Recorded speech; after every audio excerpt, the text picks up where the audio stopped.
I've experienced is I lived in Dallas since '87, moved back here first of the year, and I was asked by the Dallas Museum of Art to moderate a book by Tommy Orange, which so happens that his dad is from Hammond, Oklahoma. Oh my God.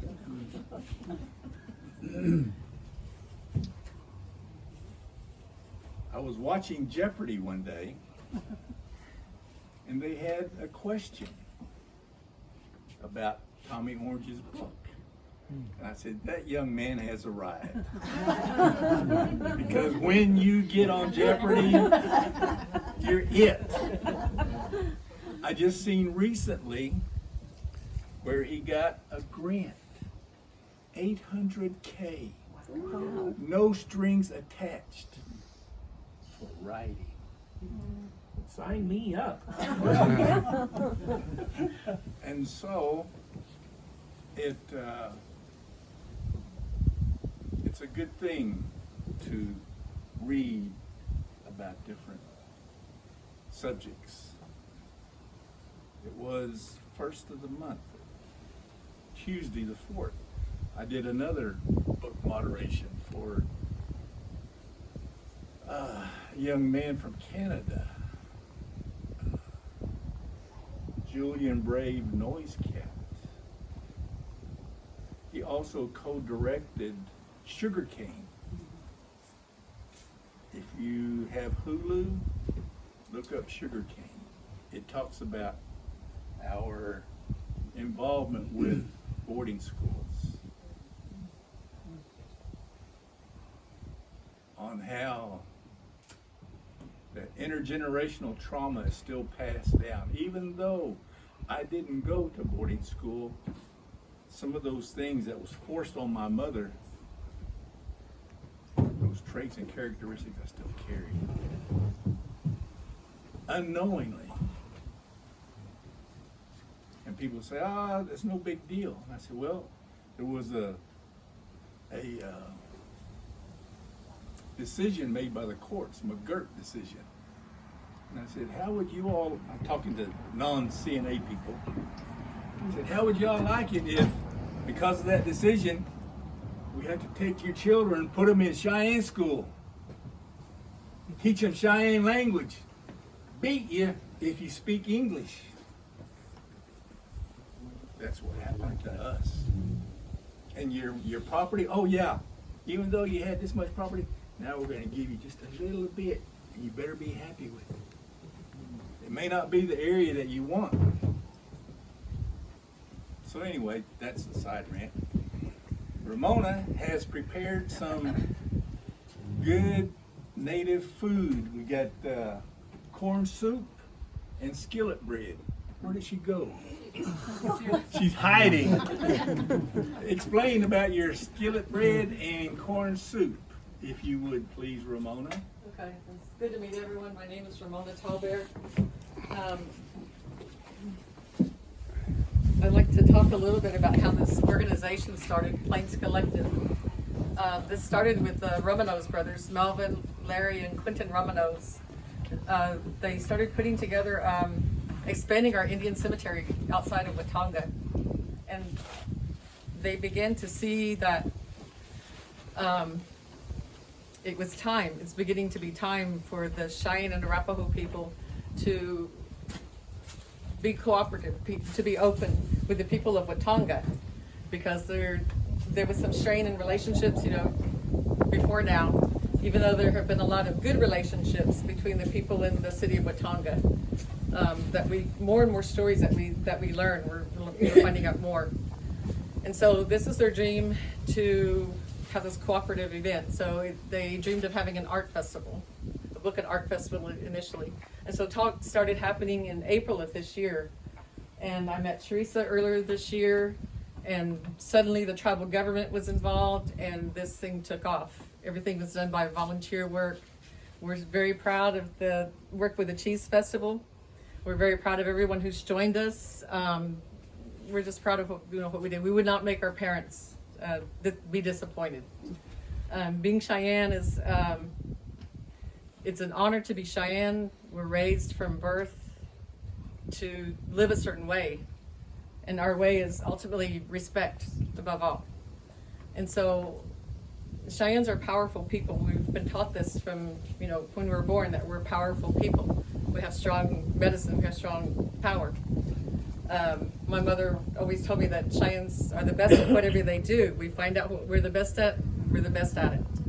But it's good to share, ourselves with you. We've walked two roads throughout our lives. We're Cheyenne, and then we're part of this society also. We have college degrees. We have been places. Albert's on TV series. He's a disc jockey for a radio station of his own. We have done so many things throughout the country, as you'll hear stories of. And so it's good to share ourselves with you. The art festival was a good way to share, what we have, art. We had the fashion show. We had discussion panels. We're thankful for the people that took part in it. And we invite everyone to be here next year. We're going to be with the Cheese Festival, and we're thankful, that we're part of that, and we're proud of, to be part of this. And so we're happy everyone is here. And so, real quick, the food is Indian corn throughout time. Cheyenne people are nomadic, and so we didn't plant crops. We did a lot of training with people who did. We traded a lot, and we traveled a lot, and we were moved here, and so we continued this. It was part of the rations that were given to us after we were moved into our allotments, and you'll get to taste some of that. Skillet bread is a healthier alternative than fry bread, because we didn't traditionally, fry things in deep fat. So it's good to share these foods with you. Take some samples. This is part of it. It happens to be my favorite food of all time also. Good to share with you. And so right now I would present Larry and Melvin, and Quentin was involved also, asked me to make a beaded belt for their friend Mike Benway. Yes. I just want to say that, since, we wanted to do this for,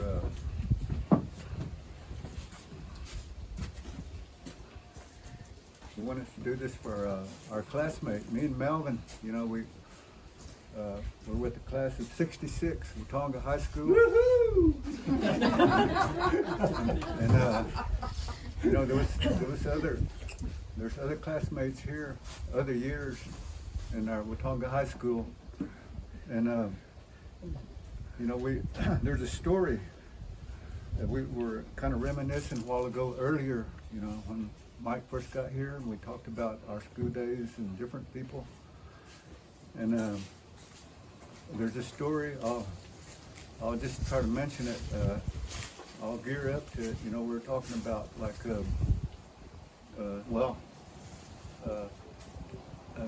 backwards. Artists. Artists. We're talking about art. Their art. The authors on the history. And Gordon Yellowman gave a presentation on his artwork, which is real good.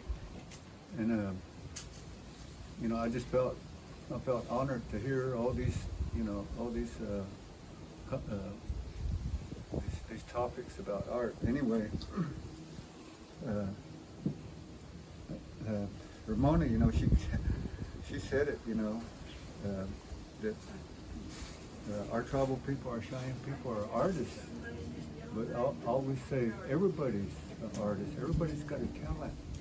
And I was talking to Melvin and Mike about one of our classmates named Sharon Sisseton. She was our classmate. She died. I don't know if you guys know her, but she died, I guess she stopped breathing, and they took her to the ER room. And she stopped breathing probably almost close to an hour. And she was brought back to life. And I was telling Mike, I said, and Melvin, I said, you remember Sharon? I said, you remember Sharon Sisseton? They said, yeah. I said, well, she died.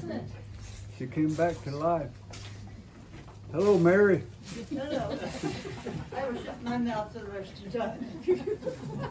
Anyway, I'm glad I'm not the oldest one here, Oh no, I got it. You don't have to go to power, so Anyway, when it goes out. just a joke, you know. But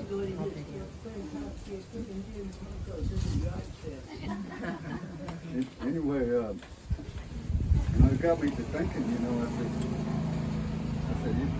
I said, they say that when a person's when they stop breathing and their brain is without oxygen so long, you know, and they're not the same, you know. But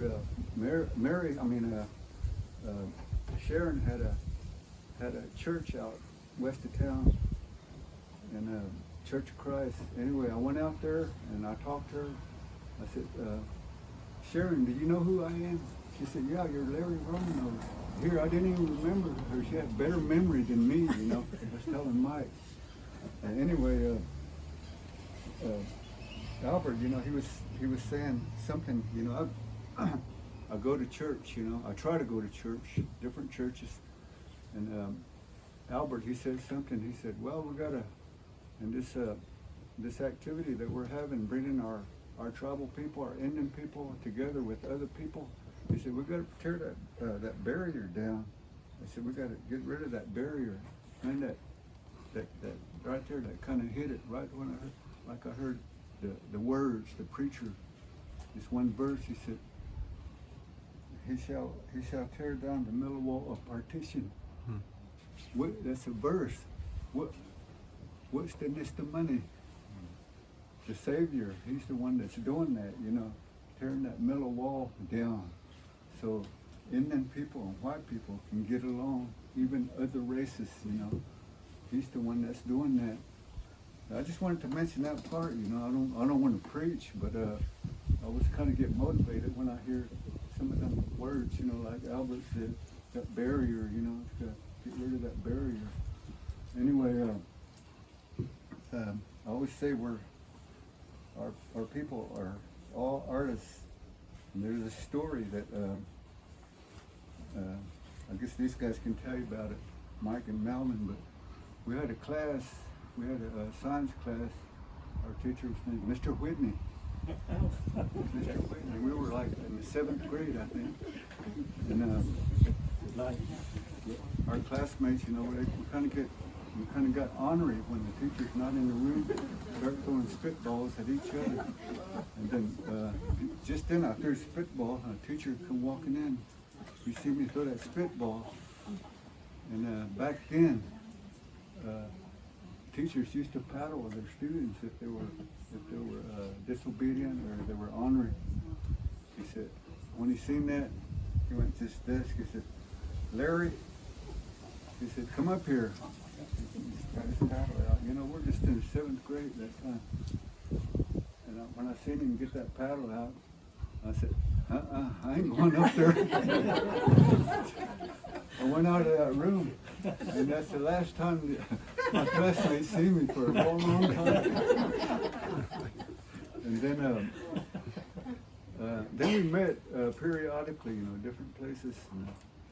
And, Mike, he said, hey Larry, he said, I wonder if you can do something for me. I said, what's that? You think you can make me a belt, a leather belt, you know, a custom belt? I said, well, maybe. He said, I'll pay you. Took some money out. He gave me some money. And later on, I seen him. I said, man, that's a tall order, you know. So when I seen him, I said, hey, Mike, I still got that money. I want to give it to you. Mike said, no, I want that belt. So that was like about 50 years ago. It was 1982.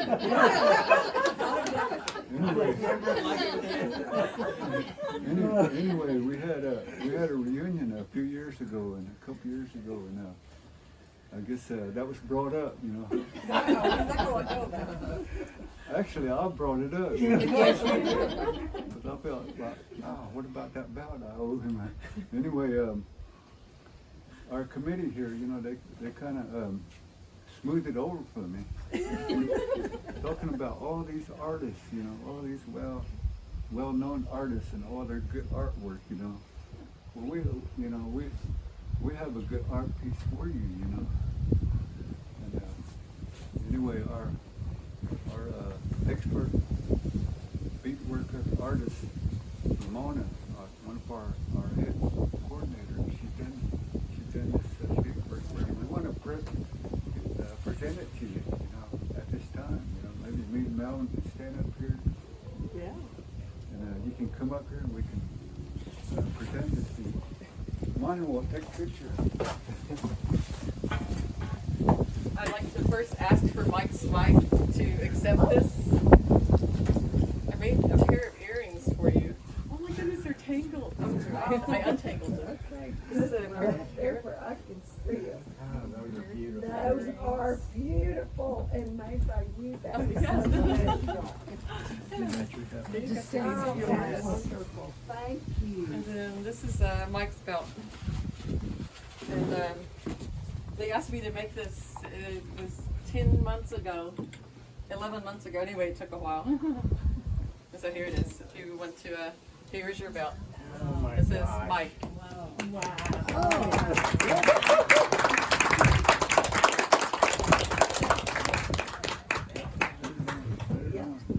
Okay, I'm gonna have to get this on film. Mike Benway undressing. And when I first met Mike at the parade, I don't know what made me do this. It was like, how big is your belt? I've never had a beautiful Cheyenne lady do that. It's got on his belt buckle, it's got a Watonga eagle. Inside, it's got his jersey number 37.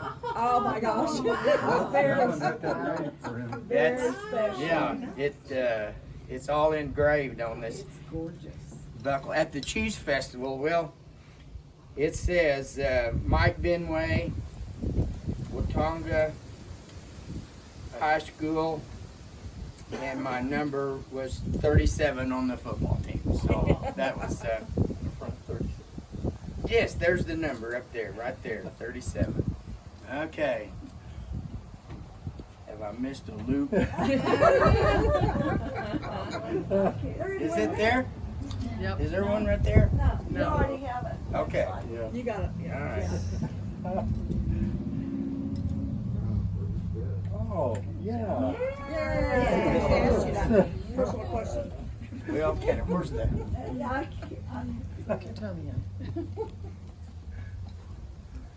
Here, you fix it. Can't see it. There, now. Oh, not quite. Okay, there. But that's too a little bit. That's okay. That's There you go. okay. There you go. That's We'll okay. figure it out. Okay, Take a model of there's mine. the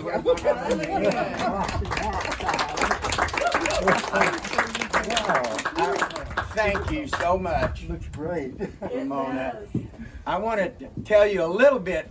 I'm going to add to Larry's story that when we moved back from Texas to Watonga in 1982, I saw Larry. He was coming down off the steps of the post office, and we hadn't been here very long. Anyway, we visited, and I said, "Larry, do you do leather work?" And he said, "Yes."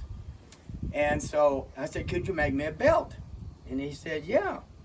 And he said, "I need $20 to get some supplies." I said, "Okay." I pulled it out, the $20, and gave it to him. That was in 1982. And every time I would see Larry, I would tease him about how's the belt coming along.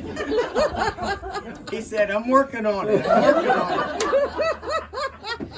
it." Melvin and Larry and Pauline and Ramona couldn't make that. At the Cheese Festival, we went out to Romano's Lodge and had a little get together. And at the time, the belt had not been finished, but they showed me the belt and said that it would be finished before long. And we just had a wonderful get together. And Albert, I met Albert at the Cheese Festival, and I feel like he's a wonderful friend now that I've really just met. But Larry and Melvin and I all went to school together. Even though Larry left in the 9th grade, Larry was one of these that once you meet Larry, you just never forget him. And he's a great friend, and you know, there's Melvin and Perry and all the Romanos kids, and then you know, Charles Jellicaff, Norman Island, Joe Redbird. Let's see. Norman, yeah. I want to tell this little story. This was when my grandmother, her name was Vivian Custer, of all things. She ran a cafe, the city cafe, across from the Noble Hotel, and the Indians came to town to protest that mural, that Gordon that you were talking about, and it wasn't correctly painted, and I'll have to beg your approval of this, because it was either Chief Redbird or Yellow Eyes that was on his horse with all his you know, he was decked out. My grandpa, Art Custer, he had a dark complexion, he had high cheekbones, he looked Indian, and he was standing outside of the cafe, and like I said, it was either Redbird or Yellow Eyes. He was on his horse, and my grandpa looked up at him, and the chief looked down, and he said, "Are you Indian?" And my grandpa looked up at him, and he says, "No. Are you?" And he said, my grandpa told me, he said, "I got a laugh out of the chief." So, anyway, thank you, Ramona, for doing this wonderful beadwork. And Larry, I knew you was going to finish it. I just didn't know why. And I think Melvin has probably encouraged Larry or somewhere along the, I'm sure Melvin had something to do with it. So anyway, thank you all very much. I have told people at Enid, where we live now, about the belt. They can't wait to see it. And I was out checking my cattle this morning, and one of the guys pulled in when I just got through feeding them, and he said, "Where are you going?" And I said, "I'm going to Watonga." He said, "Are you going to get that belt?" And I said, "Well, I think so." And we go to church together, and he said, "Wear that belt to church on Sunday." I said, "I promise you I will." And so anyway, thank you again. And it's great to be between my two friends and classmates, and we, you know, no matter where we live, Watonga will always be home. So, thanks.